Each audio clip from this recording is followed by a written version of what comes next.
குருவடிகளே சரணம். Hello friends and viewers, எல்லாருக்கும் வணக்கம். 14 சித்தர்கள் பாடல் வரிசையில் இதுவரைக்கும் 10 சித்தர்களுடைய பாடல்களும் அதற்கான விளக்கமும் பார்த்துருக்கோம். இப்போ நம்ம பார்க்க போறது அகப்பேய் சித்தர் அவர்களுடைய பாடல்களும் அதற்கான விளக்கமும். மொத்தம் 90 பாடல்கள் பாடியிருக்காருங்க. ரொம்ப எளிமையான வரிகள் தான். பாடல்கள் அப்படின்னு சொல்றதை விட கன்னிகள் அப்படின்னு சொல்லப்பட்டிருக்கு. வாங்க இப்ப வீடியோக்குள்ள போலாம்.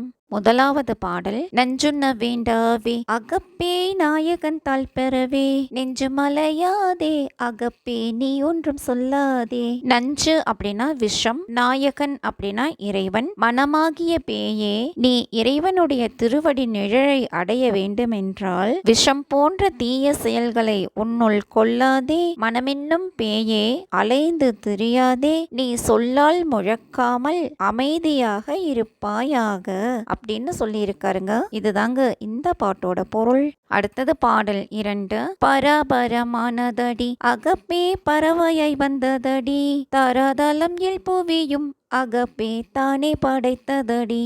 பராபரம் அப்படின்னா சிவபெருமான், பறவை அப்படின்னா கடல், கீழ் உலகம் 7 அது என்னென்ன அப்படின்னா அதல விதல சுதல தராதலம் ரசாதலம் மகாதலம் பாதாளம் அப்படிங்கிறது. மேல் உலகம் 7 அப்படின்னா பூலோகம் புவர்லோகம் சுவர்லோகம் மகாலோகம் ஜனலோகம் தபோலோகம் சத்தியலோகம் அப்படிங்கிறது. இந்த 7 உலகங்களையும் சிவபெருமானே படைத்தார். அவர் கடலையும் படைத்தார் அப்படின்னு அர்த்தம். மனம் என்னும் பேயே பராபரமே சிவம் என ஆச்சுதடி, அது கடலாகவும் வந்ததடி, கீழ் உலகு 7ஐயும் அதுவே படைத்ததடி அப்படின்னு சொல்லியிருக்காரு. இதுதாங்க இந்த பாட்டோட பொருள். அடுத்தது பாடல் 3. நாத வேதமடி அகப்பே நன்னடம் கண்டாயோ, பாதம் சத்தியடி அகப்பே பரவிந்து நாதமடி. நாதம் அப்படின்னா ஒளி, சக்தி அப்படின்னா உமாதேவியார், பரவிந்து அப்படின்னா சிவம். மனம் என்னும் பேயே, நாதமானது ஒளி, வேதம் ஆனதடி. நல்ல நடனத்தை கண்டாயோ, பாதம் உமை ஆனதடி, பரவிந்து நாதம் ஆகுமடி அப்படின்னு சொல்லி இருக்காரு. இதுதாங்க இந்த பாட்டோட பொருள். அடுத்தது பாடல் 4. விந்து நாதமடி அகப்பே மெய்யாக வந்ததடி, 5 பெரும்போதம் அகப்பே அதன் இடம் ஆனதடி.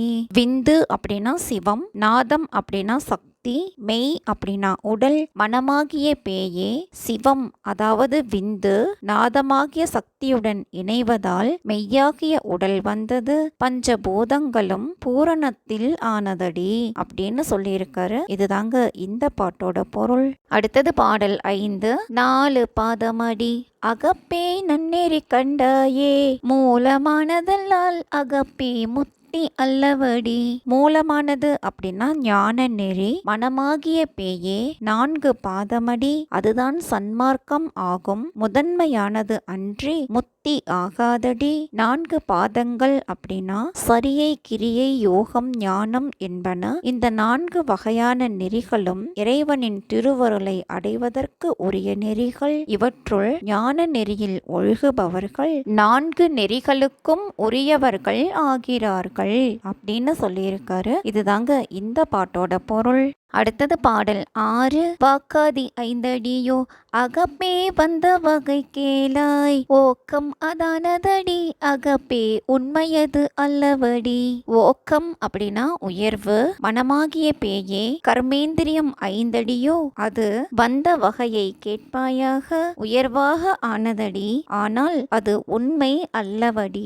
வாக்காதி என்னும் கர்மேந்திரியம் 5ஆகும். அவை வாய், கைகள், கால்கள், மலவாய், குறி அதாவது உயிர்நிலை என்பன. இவை 5ம் மனம் போன போக்கெல்லாம் போகாமல் தமது கர்மமே கடமையாக கொண்டு தமது இயல்பான வேலையை செய்வதால் உயர்வாக கருதப்படுகின்றன அப்படின்னு சொல்லியிருக்காரு. இதுதாங்க இந்த பாட்டோட பொருள். அடுத்தது பாடல் 7. சத்தாதி 5 அடியோ அகப்பே சாத்திரம் ஆனதடி, மித்தையும் ஆகுமடி அகப்பே மெய்யது சொன்னேனே.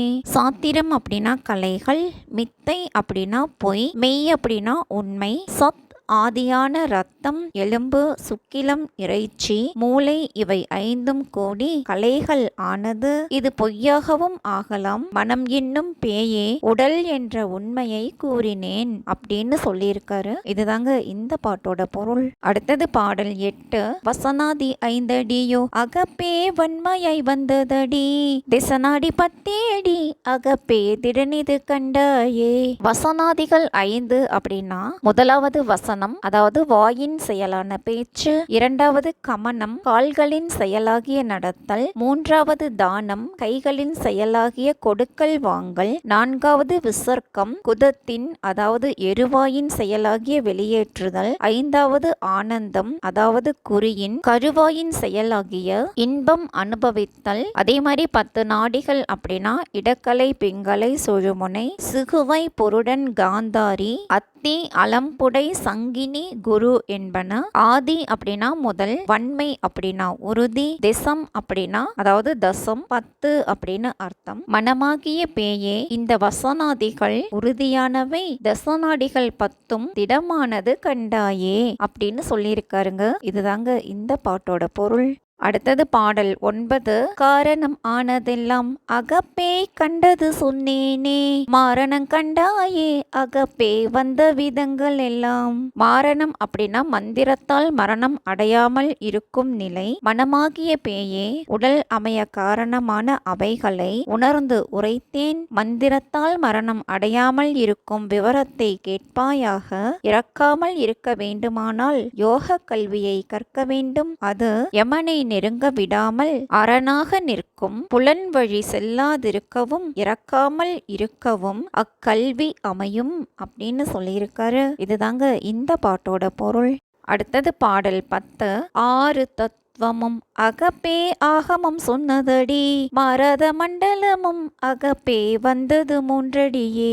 6 சக்கரங்கள் அப்படிங்கிறது மூலாதாரம், சுவாதிட்டானம், மணிப்பூரகம், அநாகதம், விசுத்தி, ஆக்ஞேயம். மூலாதாரம் அப்படிங்கிறது பூமி தத்துவம், சுவாதிட்டானம் அப்படிங்கிறது அக்னி தத்துவம், மணிப்பூரகம் அப்படிங்கிறது நீர் தத்துவம், அநாகதம் அப்படிங்கிறது வாயு தத்துவம், விசுத்தி அப்படிங்கிறது ஆகாய தத்துவம், இது மகேஸ்வரனின் வீடு. ஆக்ஞேயம் அப்படிங்கிறது ஆகாய தத்துவம், இது சதாசிவத்தின் வீடு. ஸோ விசுத்தி, ஆக்ஞேயம் ரெண்டுமே ஆகாய தத்துவம் தாங்க. 3 மண்டலங்கள் அப்படிங்கிறது அக்னி மண்டலம், சூரிய மண்டலம், சந்திர மண்டலம். ஆகமம் அப்படின்னா சாத்திரம். மனமாகிய பேயே 6 தத்துவம், தர்மம், சாஸ்திரம் உரைத்ததடி 3 மண்டலமும் மாறாமல் வந்ததடி அப்படின்னு சொல்லியிருக்காரு. இதுதாங்க இந்த பாட்டோட பொருள். அடுத்தது பாடல் 11. பிருத்திவி பொன்னிறமே அகப்பே பேதைமை அல்லவடி உருவது நிரடியோ அகப்பே உள்ளது வெள்ளையடி. பிருத்திவி அப்படின்னா பூமி, பேதைமை அப்படின்னா வேறுபாடு. மனமாகிய பேயே மண்ணால் ஆன பூமி பொன்னிறமானது, மண்ணானது பேதம் பார்க்காததடி. அதில் ஓடருவி நிற்பது தண்ணீரடியோ அது வெண்ணிறம் ஆனதடி. மண்ணும் நீரும் பேதம் பார்ப்பதில்லை, ஆனால் மனிதன் மட்டும் இவர் நல்லவர் கெட்டவர் என்று பேதம் பார்ப்பது ஏனோ அப்படின்னு கேட்டிருக்காரு அகப்பை சித்தர். இதுதாங்க இந்த பாட்டோட பொருள். அடுத்தது பாடல் 12. தேயு செம்மையடி அகப்பே திடனது கண்டாயே வாயு நீலமடி அகப்பே வான்பொருள் சொல்வேனே. தேயு அப்படின்னா நெருப்பு, வான்பொருள் அப்படின்னா வானில் உள்ள பொருள். மனமாகிய பேயே தேயு என்னும் நெருப்பானது சிவப்பு நிறம் கொண்டது, அது நேர்மையும் வலிமையும் ஆனது என கண்டாய். வாயு என்னும் காற்று நீல நிறம் கொண்டதடி, இவைகள் வானில் உள்ள பொருள் என கூறுவேன் அப்படின்னு சொல்லியிருக்காரு. இதுதாங்க இந்த பாட்டோட பொருள். அடுத்தது பாடல் 13. வானம் அஞ்சடியோ அகப்பே வந்தது நீ கேளாய் ஊனமது ஆகாதே அகப்பே உள்ளது சொன்னேனே. ஊனம் அப்படின்னா குற்றம், அழிவு அப்படின்னு சொல்லலாம். வானம் நீல நிறம் கொண்டது, இது புகையை போன்றும் தோன்றக்கூடும். இது வந்ததை நீ கேளாய், இது அழிவற்றது, இதை உள்ளபடியே சொன்னேன் அப்படின்னு சொல்லியிருக்காரு. இதுதாங்க இந்த பாட்டோட பொருள். அடுத்தது பாடல் 14. அகாரம் இத்தனையும் அகப்பே அங்கென்று எழுந்ததடி உகாரம் கூடியடி அகப்பே உருவாகி வந்ததடி. அகாரம் அப்படின்னா சிவம், உகாரம் அப்படின்னா சக்தி, சக்தி. மனமாகிய பேயே அகாரம் என்பது சிவம் ஆகும். அவர் அங் என தோன்றினார். உகாரம் என்பது சக்தி. சிவமும் சக்தியும் கூடியே உலகம் உருவானது. சிவம் அங் என எழுந்தார், சக்தி ஓம் என எழுந்தால் இவ்வாறு எழுந்த இவர்கள் இணைந்து இவ்வுலகில் யாவுமே உருவானது அப்படின்னு சொல்லியிருக்காரு. இதுதாங்க இந்த பாட்டோட பொருள். அடுத்தது பாடல் 15. மகர மாயையடி அகப்பே மலமது சொன்னேனே சிகர மூலமடி அகப்பே சிந்தித்துக் கொள்வாயே. மலம் அப்படின்னா குற்றம், மாயை அப்படின்னும் சொல்லலாம். மனமென்னும் பேயே மகாரமான திருமால் மாயையை களமான மாயவன். மாயையை மலம் என்று அழைப்பார்கள். சிகாரம் என்ற உருதிரன் மூலமானவர். இவைகளை சிந்தித்து செயல்படுவாயாக அப்படின்னு சொல்லியிருக்காரு. இதுதாங்க இந்த பாட்டோட பொருள். அடுத்தது பாடல் 16. வண்ணம் புவனமடி அகப்பே மந்திர தந்திரமும் இன்னமும் சொல்வேனே அகப்பே இம்மென்று கேட்பாயே. வண்ணம் அப்படின்னா நிறம், புவனம் அப்படின்னா உலகம். மனமாகிய பேயே உலகம் நிறம் உடையதடி.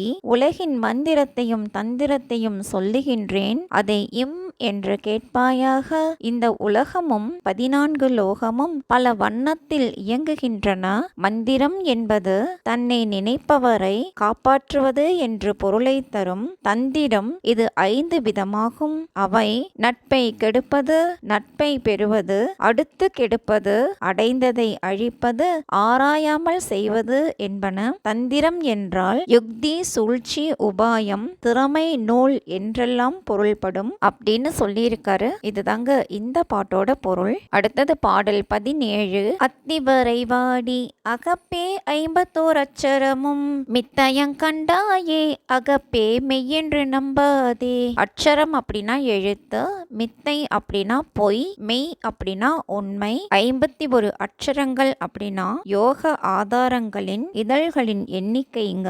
மூலாதாரத்துக்கு 4 இதழ்கள், சுவாதிட்டானத்திற்கு 6 இதழ்கள், மணிப்பூரகத்திற்கு 10 இதழ்கள், அநாகதம் 12 இதழ்கள், விசுத்தி 16 இதழ்கள், ஆக்ஞை 2 இதழ், ஓம் என்ற மந்திரம் 1 இதழ். ஆக மொத்தம் 51 அட்சரங்கள். மனமாகிய பேயே அத்தி என்ற நாடி காது வரை நோக்கிய 51 எழுத்துக்களும் மெய்யென கண்டாயே அதை உண்மை என்று நம்பாதே. அத்தி என்ற நாடி மூலாதாரம் தொடங்கி காது வரை செல்வதால் அது யோகத்திற்கு பயன்படாது.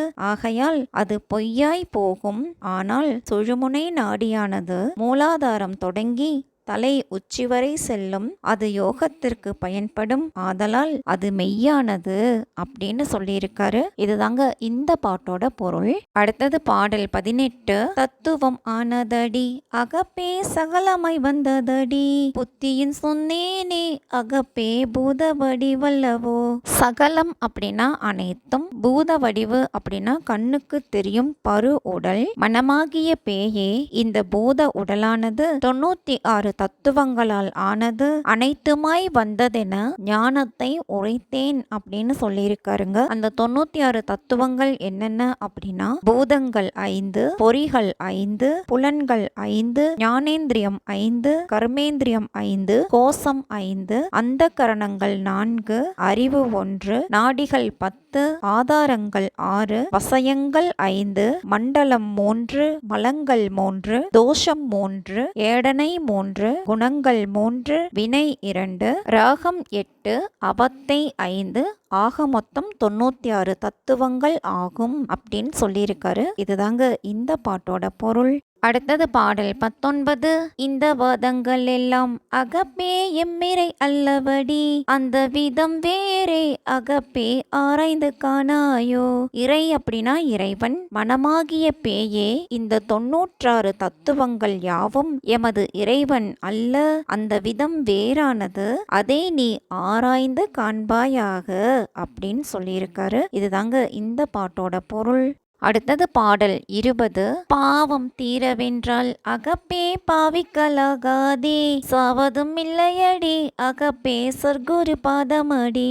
சர்க்குரு அப்படின்னா உண்மை குரு. மனமாகிய பேயே உண்மை குருவானவர் இறைவனின் திருவடி தாமரைகளை காட்டுவார். அப்படி கண்ட பின் பாவங்கள் பறந்து விடுவதால் இறப்பு என்பது இல்லாமல் போகும் அப்படின்னு சொல்லியிருக்காரு. இதுதாங்க இந்த பாட்டோட பொருள். அடுத்தது பாடல் 21. எத்தனை சொன்னாலும் அகப்பே என் மனம் தேராதே, சித்தும் அசித்தும் விட்டே அகப்பே சேர்ந்து நீ காண்பாயே. சித்து அப்படின்னா இறைவன், அசித்து அப்படின்னா சிற்றான்மா, அதாவது மனித உயிர். சித்தை அறிவென்றும் அசித்தை அறியாமை என்றும் கூறுவார்கள். மனமாகிய பேயே அனைத்தையும் விளக்கி கூறினாலும் என் மனம் ஏற்பதில்லை. எனவே பேரான்மாவாகிய சத்தையும் சிறிய ஆன்மாவாகிய அசத்தையும் விளக்கி இரண்டையும் இணைத்து யோக பாவனையில் உணர்வாயாக அப்படின்னு சொல்லியிருக்காரு. இதுதாங்க இந்த பாட்டோட பொருள். அடுத்தது பாடல் 22. சமய மாறுமடி அகப்பே தம்மாலே வந்தவடி, அமைய நின்றவிடம் அகப்பே ஆராய்ந்து சொல்வாயே. சமயம் 6 அப்படின்னா 6 சமயங்கள். சைவம், சமணம், சாக்தம், கௌரம், கானபத்தியம், கௌமாரம் அப்படிங்கிறதுங்க. மனமாகிய பேயே 6 மதங்களும் மனிதருள் வாழும் தலைவனால் வந்த ஆராய்ச்சியே ஆகும். அது உண்டாகி நிலைத்ததை ஆராய்ச்சி செய்து சொல்வாயாக அப்படின்னு சொல்லியிருக்காரு. இதுதாங்க இந்த பாட்டோட பொருள். அடுத்தது பாடல் 23. ஆறாரும் ஆகுமடி அகப்பே ஆகாது சொன்னேனே, வேறே உண்டானால் அகப்பே மெய்யது சொல்வாயே.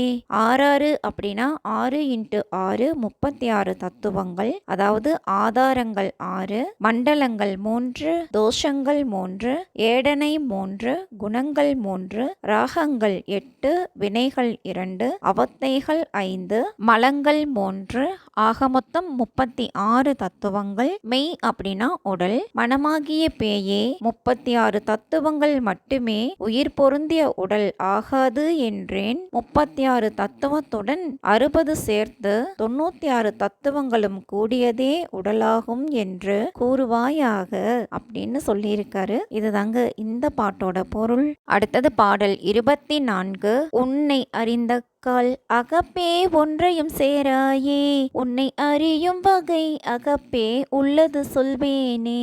அறிந்தக்கால் அப்படின்னா அறிந்து கொண்டால். மனமாகிய பேயே உன்னை நன்கு உணர்ந்து எதனுடனும் சேராமல் இருப்பாயாக. உன்னை எவ்வாறு அறிவது என்பதை உள்ளவாறே உரைக்கின்றேன். மனமே, உன்னையே நீ அறிய வேண்டுமானால் உன்னில் இருக்கும் 96 தத்துவ கூட்டத்தின் இயல்பை அறிய வேண்டும். அப்படி அறிந்ததை நல்வழிக்கு திருப்ப வேண்டும். தன்னை அறிந்தால் பேரின்பம் சித்திக்கும். முன்னை வினையின் முடிச்சை அவிழ்க்கலாம் அப்படின்னு சொல்லியிருக்காரு. இதுதாங்க இந்த பாட்டோட பொருள். அடுத்தது பாடல் 25.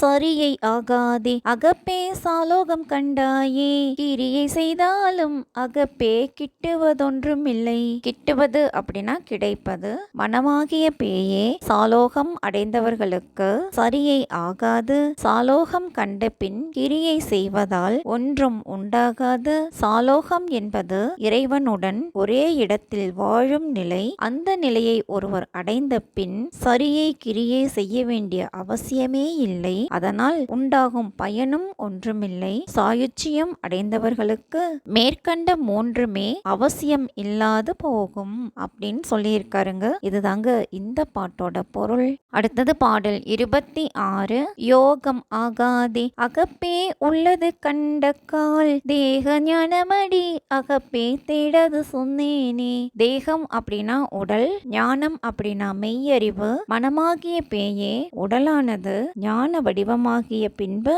யோகம் ஆகாதே. இறைவனை கண்ட பின் யோகம் செய்ய வேண்டியதே இல்லை அப்படின்னு சொல்லியிருக்காரு. இதுதாங்க இந்த பாட்டோட பொருள். அடுத்தது பாடல் 27. 5 தலை நாகமடி அகப்பே ஆதாயம் கொஞ்சமடி, இந்த விடன் தீர்க்கும் அகப்பே எம்மிரை கண்டாயே.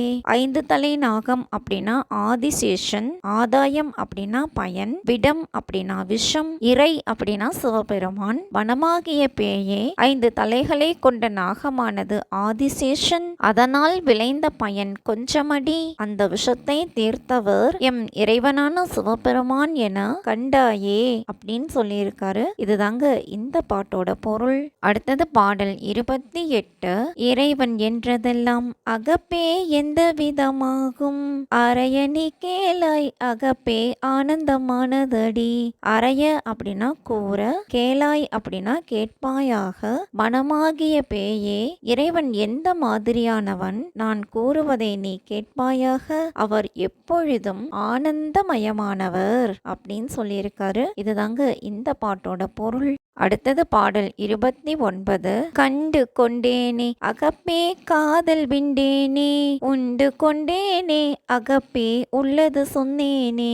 காதல் அப்படின்னா பக்தி, விண்டேன் அப்படின்னா அடைந்தேன், மனமாகிய பேயே பார்த்து அடைந்தேன், ஆகாயத்தின் மீது பக்தி கொண்டேன், அங்குள்ள அமிர்தத்தை உண்டேன், இதை உள்ளபடி கூறினேன். ஆக்ஞா ஆகாய இடம், சகஸ்ராரம் அதன் முடிவாய் நிற்பது, அதற்கு மேலே வெட்ட வெளியாகும் பக்தி யோகத்தால் குண்டலினி மேலேறும், அப்படி உச்சியை அடைந்து யோகி அமிர்தம் உண்டு சிற்றின்பம் நீங்கி பேரின்பம் அடைகின்றான், பக்தி மார்க்கத்தாலும் அமிர்தம் பெறலாம் என்று உள்ளது சொன்னேன் அப்படின்னு சொல்லியிருக்காருங்க. இதுதாங்க இந்த பாட்டோட பொருள்.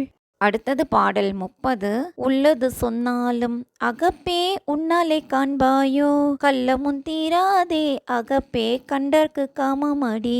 கள்ளம் அப்படின்னா சந்தேகம், காமம் அப்படின்னா விருப்பம், மனமாகிய பேயே உடையதை கூறினாலும் அதை நீயே உணர்ந்து அறிவாயே, சந்தேகம் மீண்டும் விலகாதே, அதை பார்த்தவருக்கு அதில் விருப்பமடி. இறைவனை பற்றி உள்ளபடி சொன்னாலும் அதை நீயே முழுவதும் உணர வேண்டும். அவ்வாறு உணர்ந்து அறிந்த போதிலும் அதன் மீதுள்ள சந்தேகம் விலகுவதில்லை. இறைவனே அறிந்தோர்க்கு இறைவன் மீதுள்ள பற்று விலகுவதில்லை அப்படின்னு சொல்லியிருக்காருங்க. இதுதாங்க இந்த பாட்டோட பொருள். என்ன ஃப்ரெண்ட்ஸ், பாடல்களும் விளக்கமும் உங்களுக்கும் தெளிவா புரிஞ்சிருக்கும்னு நினைக்கிறேன். மீண்டும் 31வது பாடல்ல சந்திக்கலாம். தேங்க்யூ.